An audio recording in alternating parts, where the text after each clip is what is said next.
Hello, j'espère que vous allez bien. Aujourd'hui on va faire une vidéo un petit peu différente puisqu'on va parler, enfin plutôt je vais vous parler. Bon, je vous rassure, les recettes reviennent évidemment la semaine prochaine, mais là il s'agit d'une vidéo que je voulais faire déjà depuis un petit bout de temps parce que quand on mange végétal, on est parfois, voire souvent, amené à faire face à des mythes, des préjugés, des réflexions, et justement je vous ai demandé sur Instagram si vous aussi vous en aviez ou vous en recevez de votre côté. J'ai rassemblé tout ça pour pouvoir faire cette vidéo. Mon but aujourd'hui ça va être donc de clarifier un petit peu ces mythes les plus courants, de vulgariser au maximum pour que la vidéo ne dure pas 4 ans de long, et on va commencer par le premier mythe, le plus costaud d'entre eux. Ah, la fameuse peur de manquer de protéines à une époque où c'est l'excès qui nous pose problème. J'avais fait un petit point là-dessus d'ailleurs sur Instagram. Alors avant d'avoir peur de manquer de protéines, il faudrait déjà avoir une idée de nos besoins. Et nos besoins, ils ne sont pas aussi énormes qu'on l'imagine. Déjà au départ, il faut savoir que le lait maternel a la teneur en protéines la plus basse de tous les mammifères. Les besoins en maintenance d'un adulte avec une activité modérée sont eux aux alentours de 0,8 g par kilo de poids de corps, qui équivaut à environ 10% du total calorique, et au grand maximum en cas d'objectif d'hypertrophie, de développement musculaire, des apports de 1,7 g par kilo de poids de corps seront totalement efficaces pour stimuler ce développement musculaire. Donc à moins de vouloir faire grossir ses muscles en permanence, consommer autant de protéines n'a absolument aucun sens. D'ailleurs, la carence en protéines est quasiment impossible dans la mesure où les apports totaux caloriques sont respectés. Et malgré que les populations modernes mangent beaucoup plus de protéines qu'avant, elles ne sont ni en meilleure forme ni en meilleure santé. Par ailleurs, tous les acides aminés, donc composants des protéines essentielles, sont intégralement présents dans le règne végétal. Et même si leur profil et leur assimilation peuvent être légèrement inférieurs pour certains d'entre eux, donc là je parle de l'indice chimique et de la digestibilité,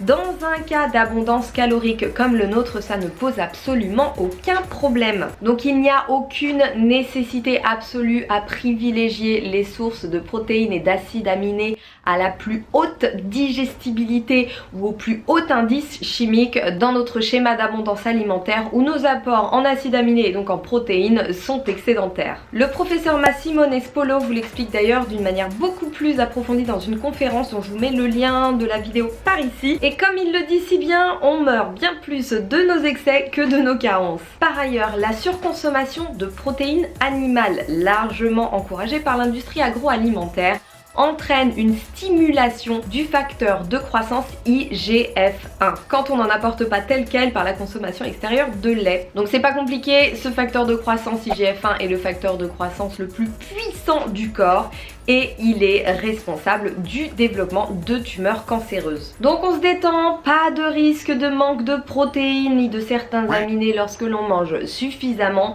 même en s'entraînant, et d'ailleurs vous avez une multitude d'exemples d'athlètes ultra performants qui ont tiré un trait sur toute protéine d'origine animale. Vous avez le triathlète Rich Roll, vous avez le bodybuilder Nimai Delgado, vous avez aussi Torrey Washington, vous avez les sœurs Williams, vous avez évidemment Carl Lewis, mais également plein de joueurs de football américain, de combattants en UFC, Frank Medrano, John Venus, un des hommes les plus forts du monde, Patrick Baboumian. Et d'ailleurs pour la petite anecdote, ma propre composition musculaire et mes performances se sont développées depuis que je suis passée au végétal, donc je n'ai absolument pas fondu comme neige au soleil, bien que j'ai beaucoup diminué ma consommation de protéines et que j'ai totalement supprimé ma consommation de protéines animales. Deuxième chose qui est beaucoup revenue et que j'entends également quand je dis que je mange végétal, c'est tu manges que des graines, tu manges que des feuilles, t'es pas un lapin, qu'est-ce que ça doit être triste.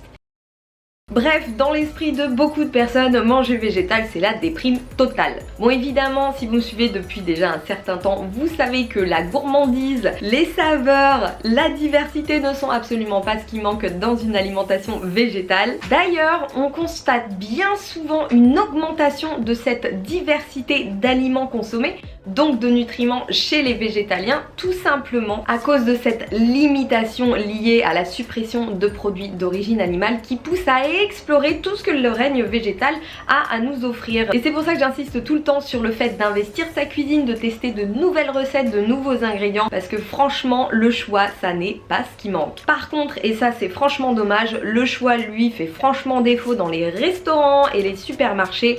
Mais bon, j'espère qu'avec les années ça va s'améliorer et qu'on aura autant de choix que dans certains autres pays.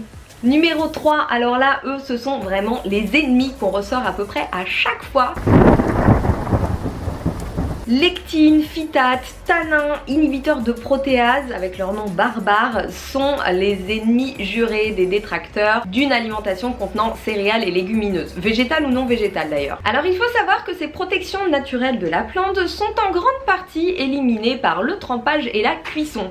Évidemment la germination et la fermentation si on veut aller plus loin, ce qui concerne une grande partie des céréales et légumineuses que l'on mange puisqu'on ne les mange jamais crues. J'en parle de manière un petit peu plus approfondie dans une vidéo que je vous remets par ici. Et donc ces protections naturelles des plantes qui leur permettent entre autres de germer au bon moment dans la nature sont plutôt inoffensives. Même si elles peuvent limiter l'absorption de certains minéraux, j'en parle juste après, les bienfaits apportés par les plantes qui contiennent ces antinutriments sont largement supérieurs aux désagréments qu'elles apportent. Je rappelle que les légumineuses sont une excellente source de protéines, de glucides, de minéraux, de fibres, tout comme les céréales. Les graines apportent d'excellents acides gras, des fibres et une foule d'autres nutriments essentiels à notre santé. De plus, le phytate largement incriminé chez nous, ce qui n'est pas du tout le cas par exemple en Asie où sa teneur, sa richesse dans les produits est un argument de vente, est un nutriment extrêmement bénéfique pour la santé. C'est un puissant antioxydant, il empêche la formation de radicaux libres, il est associé à la diminution du risque de maladies cardiaques, de diabète, de calculs rénaux, il participe à la lutte contre les cellules cancéreuses. D'ailleurs son fonctionnement sur les cellules est absolument extraordinaire, je vous invite à le découvrir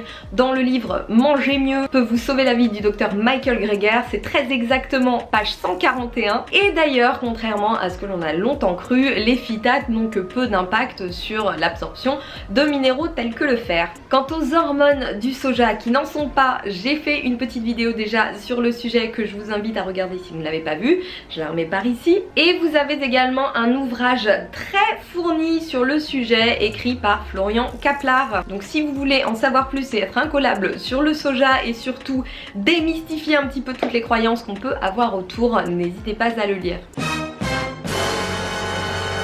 Viennent ensuite les sempiternelles carences, notamment de fer et de calcium. Bah oui, parce que quand on mange des végétaux qui sont très riches en minéraux, et ben on est carencé. Alors évidemment c'est totalement ironique, ça n'est pas le cas, mais c'est quelque chose qui est très fortement ancré dans l'inconscient collectif et là encore une fois malheureusement nos chers agro-industriels ne nous aident pas du tout à y voir plus clair. Donc le manque de calcium est associé à la déminéralisation osseuse, donc on bombarde d'informations comme quoi il faut consommer du calcium et donc des produits laitiers. Et d'ailleurs même le PNNS recommande encore aujourd'hui d'en consommer 2 par jour malgré une révision des recommandations, alors que par exemple au Canada ils ont complètement disparu des recommandations. Alors plusieurs choses, déjà nos besoins en calcium ils fluctuent et ils dépendent grandement de ce que l'on mange et notamment aux éléments responsables d'une perte de calcium tels que le sodium et les protéines animales qui ont une forte charge acidifiante,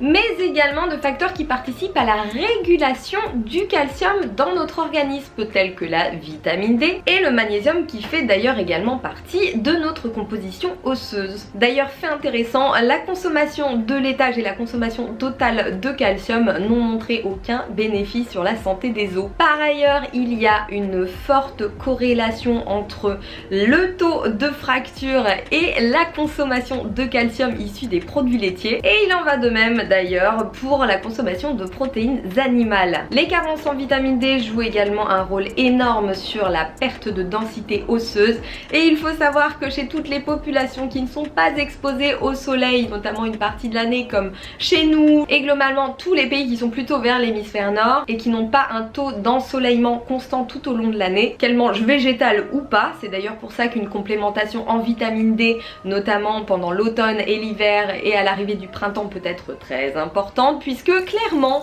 on est tous plus ou moins déficients. D'ailleurs Julien Venesson en parle depuis très longtemps. Par contre, les personnes qui consomment davantage de phytates ont une meilleure densité osseuse.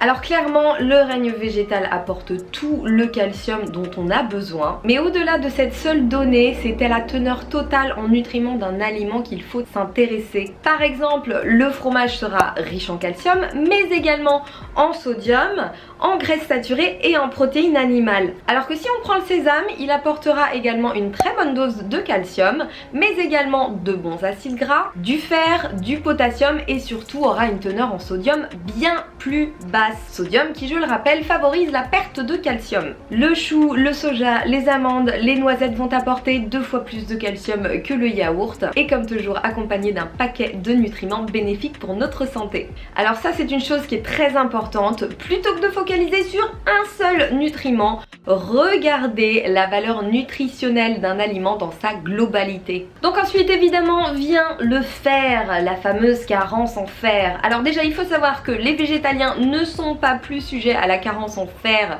que les personnes qui ont un régime omnivore. Par contre effectivement les femmes sont davantage sujettes à la carence en fer, ce qui est tout à fait compréhensible. Et déjà quand on parle de fer, ce qui est important c'est de bien faire la différence entre les deux types de fer.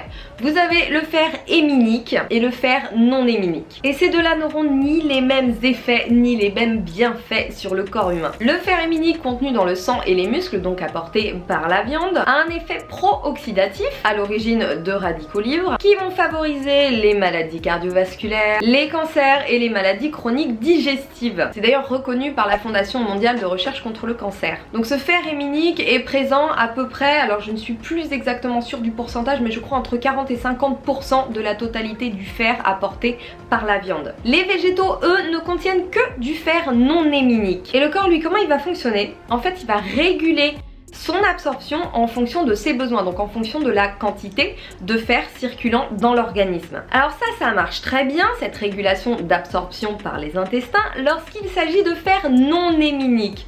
Par contre, lorsqu'il s'agit de fer héminique, ce petit thermostat, ce petit régulateur ne fonctionne pas du tout. Donc même si votre corps contient du fer en quantité suffisante, il ne sera absolument pas en mesure de bloquer l'absorption du fer héminique, ni d'en évacuer le surplus. Et cet excédent de fer en circulation dans notre organisme va favoriser l'émergence de maladies que je viens de vous citer. Donc bon, vous l'avez compris, le fer héminique c'est bof bof. Par contre, pour augmenter, optimiser l'absorption du fer non héminique, vous avez des petites astuces parce que la nature est bien faite. L'absorption de celui-ci est augmentée, est optimisée par la présence d'acides organiques contenus dans les fruits et légumes, notamment la vitamine C. C'est pour ça qu'on dit toujours d'agrémenter ses plats d'un filet de jus de citron frais. Mais bon, ça marche avec plein d'autres fruits et légumes. D'ailleurs, juste l'ajout d'oignons dans un plat pourra notamment améliorer l'absorption du fer. Donc vous avez vu, c'est pas très compliqué. Autre facteur qui améliore l'absorption, la cuisson et la lactofermentation. Et évidemment, on évite l'excès de calcium qui lui va diminuer cette absorption, tout comme la consommation de tanins. Donc c'est pour ça qu'on dit qu'il ne faut pas boire de thé après une prise de fer. Il en va de même avec les repas. Donc plutôt que de finir vos repas avec un thé, je vous recommande plutôt de les finir avec un fruit riche en vitamine C. Et les protéines de l'œuf, le blanc et le jaune, bloquent sacrément l'absorption du fer également. Donc aucun souci à ce niveau-là, les végétaux sont très bien pourvus en fer non héminique.